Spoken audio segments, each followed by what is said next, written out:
Bom dia, gente bonita do sétimo ano. Cheguem mais! Professoras, professores, alunas, alunos, vocês são sempre muito bem-vindos nos nossos encontros semanais de Projeto de Vida. Como sempre, vocês já devem estar sabendo quem é que está aqui do meu lado. Bom dia, pessoal. Então, bom dia, professor Plínio, professora Rosângela, Cláudia, Adelson, professora Roseli, professora Cidelene e todos os outros. Obrigado pela parceria e sejam bem-vindos também, alunos. Vocês são a parte essencial aqui da nossa aula, então bora lá! Vamos juntos. Pessoal, o título do nosso encontro de hoje, vejam aí na tela, é O Poder da Escolha. É você quem está dirigindo. Então, hoje, a gente vai falar, a gente já conversou sobre isso em alguns encontros. Hoje, a gente vai falar um pouquinho mais sobre as escolhas que nós vamos fazendo na nossa vida e como é que elas vão, de alguma forma, direcionando a nossa própria vida. Afinal de contas, quem é que dirige nossa vida, meu amigo? É o motorista? Nós mesmos, meu amigo, nós somos os motoristas da nossa vida. Aí, pessoal, o material que a gente vai precisar, então, para o nosso encontro de hoje, vejam aí na tela, meu amigo, diga lá. Nós vamos precisar de lápis ou caneta, também do papel ou caderno e do nosso Currículo em Ação, volume 2. As páginas são 186 e 187. Beleza, vamos aproveitar para contar, então, qual é o objetivo da nossa aula de hoje, que é o de refletir sobre a importância de ponderar, né? E ponderar significa, assim, refletir sobre aquilo, pensar sobre aquilo, colocar numa balança, né? Ponderar o quê, professora? As consequências das nossas escolhas, né? Olha aqui de novo. E o quanto é importante decidir o que você quer. Esse é o objetivo do encontro de hoje. E as competências que estarão em foco no decorrer da nossa aula são assertividade e persistência. Boa! Então, hoje teremos aí em foco assertividade e persistência. E eu quero começar fazendo uma perguntinha para vocês aí no chat. Você já ouviu a expressão, olha essa expressão aqui, ó, gente. Maria vai com as outras. Olha, eu quero contar que assim, quando eu era menor, quando eu estava na escola, essa expressão era tão comum. Nossa, a gente falava direto. Ah, mas essa pessoa é Maria vai com as outras, né? Eu não sei, será que hoje em dia ainda usa, meu amigo, essa expressão? Maria vai com as outras? O que você acha? Não sei, viu? Eu não sei se é Tem da uma nossa mudanças época. históricas. Tem essas Nunca ouvi a minha filha mudanças. falando, por exemplo. Eu também não. E olha, minha filha tá no sexto ano. Ela nunca falou Maria vai com as outras. Mas pode ser que a gente tenha algum aluno do sexto ano que conheça essa expressão e saiba o que ela significa. Vamos deixar no chat assim uns 2 minutinhos e a gente já se vê.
Então, agradecemos demais as respostas aí de todos que contribuíram. Começar mandando um abraço aqui para os alunos da escola Gílio David Leone da Sul 3. Quem pede o abraço é o professor Rogério, então um abraço a todos aí. Então, nós temos aqui várias respostas. A Camila, aluna da professora Roberta, diz que já ouviu. No meu ver, ela significa uma pessoa que não tem opinião própria, que depende das escolhas dos outros. Opa, então a Camila já trouxe aqui pra gente, né? O que significa essa expressão, Maria vai com as outras. Mas além da Camila, tem mais alguém que já ouviu? Tem, a Isabela, que é aluna da professora Janete. Sim, eu já ouvi falar. Significa quem faz tudo que as outras pessoas fazem. Aham, isso mesmo. Isso mesmo. Nós temos os alunos da PEI Sônia de Mogi Guaçu contribuindo dizendo que uma pessoa que não tem opinião própria e é conduzida pelas ideias dos outros. Quem traz é o professor Hélio. Boa. Então, é isso mesmo, gente. A expressão Maria vai com as outras, né, significa assim, de repente, aquela pessoa, aquele indivíduo que, assim, ela vai demais pelo que os outros falam, sabe? Minha mãe, assim, quando eu era pequena, minha mãe falava assim, eu pedia uma coisa pra ela, sabe, meu amigo? Aí ela falava assim, mas por que que você quer isso? Vê se vocês se identificam com essa história. Mas por que que você quer isso, minha filha? Ah, mãe, porque todo mundo tem, todo mundo tá fazendo. Aí minha mãe falava assim, mas você não é todo mundo. E ela Aquela velha pergunta, né? Então quer dizer que se todo mundo pular da ponte, você vai pular também. Exato. A minha mãe era ainda pior. Ela falava assim pra mim, então quer dizer que se todo mundo se jogar do precipício, você se joga também? Então é isso, né, gente? Maria vai com as outras é aquela pessoa que ela não pensa muito com as próprias ideias, né? Ela fica mais indo assim pelo que os outros dizem. Hoje, a gente vê algumas situações em que a gente identifica isso, por exemplo, relacionadas à vacina, né? De repente, a gente está conversando ali com uma pessoa e a gente pergunta assim, você vai tomar vacina? Aí a pessoa fala assim, ah, não, eu não vou tomar vacina porque assim, me disseram, né, que vacina faz mal, me disseram, né? Então, é uma pessoa que ela não está indo muito pelas próprias ideias, pelas próprias conclusões, ela está se deixando levar bastante pelo que os outros dizem, né? E a gente não quer dizer, pessoal, que o que as pessoas dizem pra gente não tenha valor. Muito pelo contrário.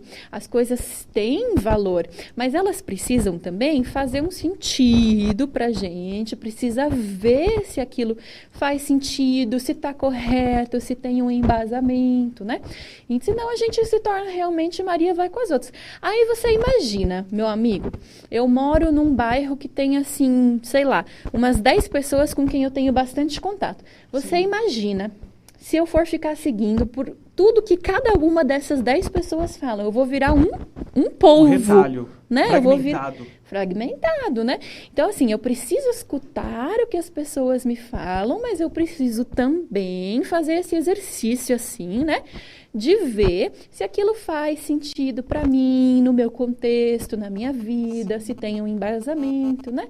Pra gente não se tornar Maria vai com as outras. Aí, pessoal, a gente está falando disso. Eu quero que vocês me contem um negócio. Olha a pergunta que vai aí na tela.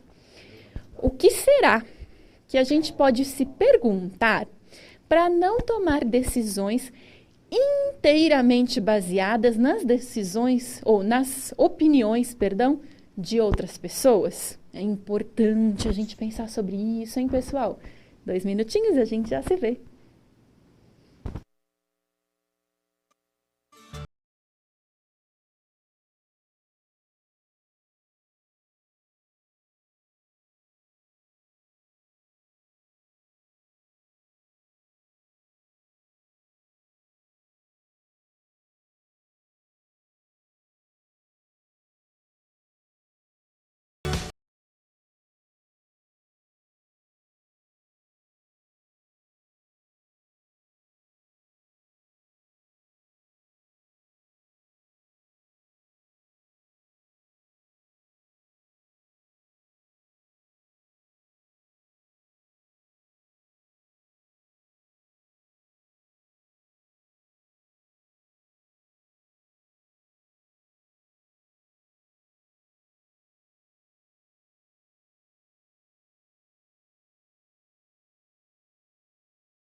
Então, nós agradecemos as contribuições de todos os professores e alunos aqui.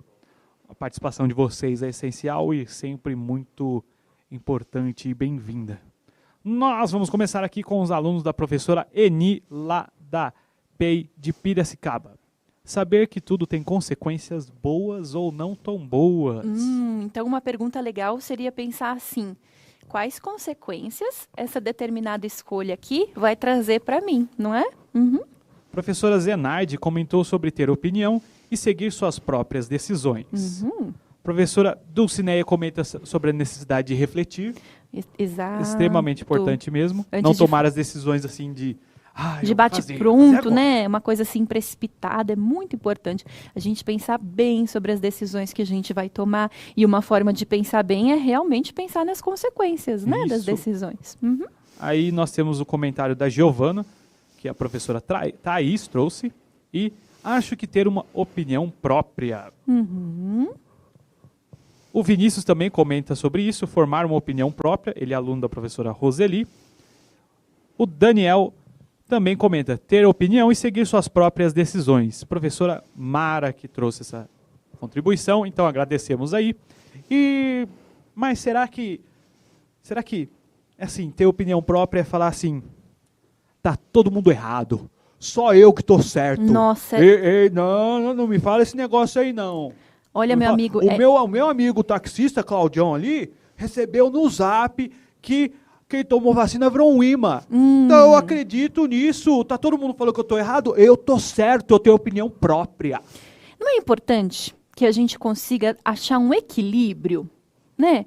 Que a gente consiga valorizar as nossas próprias impressões, as nossas próprias opiniões, mas que a gente também esteja aberto a aprender e a conhecer mais. Não é importante isso, Sim, meu aqui, amigo? Ó, o professor Sérgio traz um ingrediente aqui importante. Ó. Diga. Colocar a razão antes da emoção. Também. Fazer aquela reflexão que os professores trouxeram aqui também.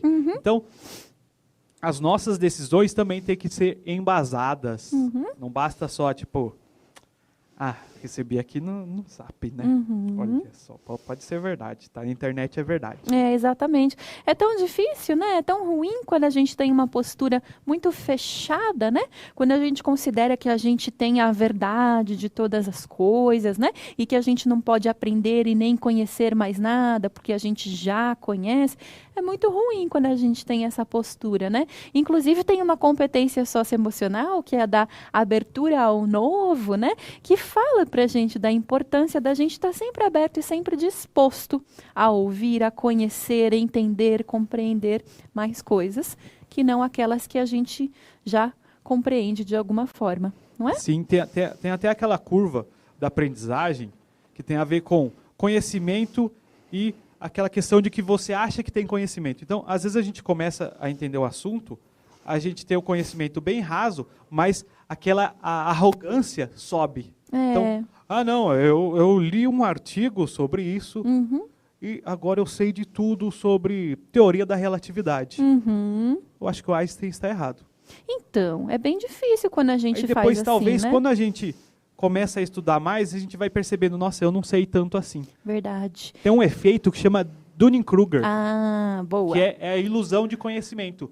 Você estudou um pouquinho do assunto e você acha que sabe tudo. Então você sabe tão pouco do assunto que você não sabe que não sabe. Você não tem capacidade de descobrir que você não sabe, porque o seu conhecimento desse assunto é raso. É verdade, é verdade. Por isso que a gente tem que estar sempre disposto e aberto a conhecer e saber e compreender mais. Não é verdade? Mas a gente tem o nosso poder de escolha, né, no decorrer da nossa vida, também está nas nossas mãos, né? A gente permanecer aberto ao novo. E aí, pessoal, será que você já parou para pensar que os seres humanos, eles se diferenciam dos outros animais devido à sua capacidade de pensar e que, inclusive, né, essa capacidade de poder decidir por livre escolha qual caminho seguir? Pois bem, ser racional e, por isso, pensante, possibilita o exercício pleno do nosso livre-arbítrio. Essa é uma expressão bastante usada, né? Mas será que você sabe o que significa livre-arbítrio? 30 segundinhos para a gente colocar aqui no chat, a gente já se vê.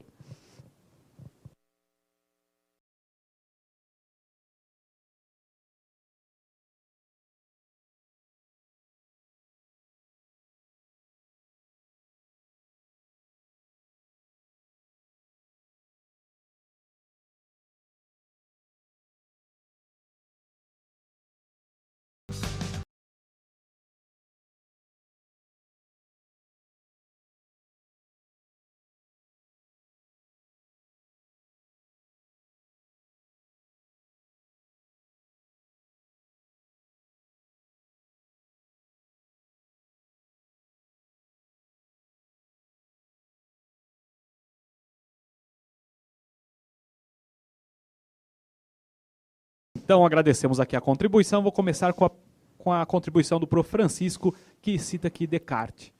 Vamos lembrar que penso, logo existo. Aqui nós temos Procélia, que diz: é o direito de ter opinião e decidir o que fazer. Professora Ana comenta de liberdade de escolha. É isso, né? Então, se a gente for na definição de livre-arbítrio, né, a gente encontra aí no nosso caderno do aluno, a gente vai ler que livre-arbítrio é o poder de escolha que cada pessoa tem de decidir livremente conforme sua vontade. Então, essa capacidade humana é uma grande vantagem, né, que a gente tem, evolutiva. Contudo, ao longo das décadas, ela se tornou cada vez mais complexa. Por quê? Implica, ou seja, está envolvida com a forma como cada pessoa faz uso da liberdade que tem e como cada pessoa se responsabiliza pelas consequências das suas escolhas. É por isso que se diz que as escolhas traçam os caminhos de cada pessoa. Vamos ver como é que isso funciona assim, um pouquinho na prática, com esse vídeo que vai agora para vocês.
Então, gente, esse vídeo, ele traz de uma forma mais exagerada, assim, né? Mas é pra gente ver bem, né?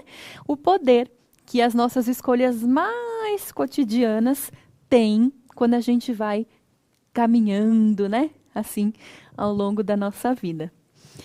Aí, pessoal, tem uma sugestão de atividade que eu gostaria de deixar para vocês, que tá no caderno do aluno, tá bom? Que seria a realização de uma entrevista. Então, questões, né, que você poderia fazer com pessoas, primeiro, da mesma idade que a sua faixa etária, né? Depois, com pessoas, assim, mais ou menos 18 ou 20 anos mais velhas que você. E, por fim, na entrevista C, questões para fazer com pessoas 50 anos mais velhas que vocês. E que tem a ver com a gente ir percebendo como é que, no decorrer dos nossos dias, né, a gente consegue notar claramente as consequências, os efeitos, né, que as escolhas vão trazendo para a gente ao longo da nossa vida. Essa sugestão de atividade é muito bacana, né? E é importante saber que dá para fazer, pode ser alguém do seu círculo de convivência, Isso. ou caso, devido às condições da pandemia, você pode fazer via distância, mandar pelo WhatsApp. Isso. É possível também. Via remota, Adaptação. né? Isso mesmo. Muito legal para a gente perceber essas coisas. E a gente vai, então, se encaminhando para o final do encontro de hoje. E eu gostaria de encerrar com uma frase, que é uma frase, assim, bem conhecida, né? E que ela diz o seguinte, ó. Você faz suas escolhas e as suas escolhas fazem você. Então, essa frase mostra pra gente, né, de uma forma bem clara, isso que a gente viu no vídeo e isso que a gente vem falando desde o início do nosso encontro de hoje, mas em diversos encontros também, né, do nosso componente de projeto de vida, o quanto que é importante que a gente pare e reflita bastante antes de fazer decisões, antes de fazer escolhas. Por quê? Da mesma forma como a gente tem a liberdade, o livre-arbítrio, como a gente viu agora há pouco, de fazer as nossas escolhas, elas vão também, aos pouquinhos, nos fazendo. Fazemos as escolhas e as escolhas nos fazem. Por isso que é importante pensar sobre elas, refletir sobre elas. E esse lugar aqui do projeto de vida é o espaço por excelência em que a gente pode fazer isso. Quero mandar um beijão para vocês, meu amigo, muito obrigada. Eu que agradeço, professora Maria Fernanda, agradeço também professores, alunos que contribuíram com a aula aí. Lembrando aqui, nós somos assim como se fosse auxiliares de vocês, professores auxiliares de vocês, alunos, porque são vocês que fazem a aula acontecer. A gente agradece demais aqui as contribuições e é sempre bom estarmos juntos e nos vemos na próxima quarta-feira. Semana que vem estamos juntos, beijos, cuidem-se muito. Tchau, tchau.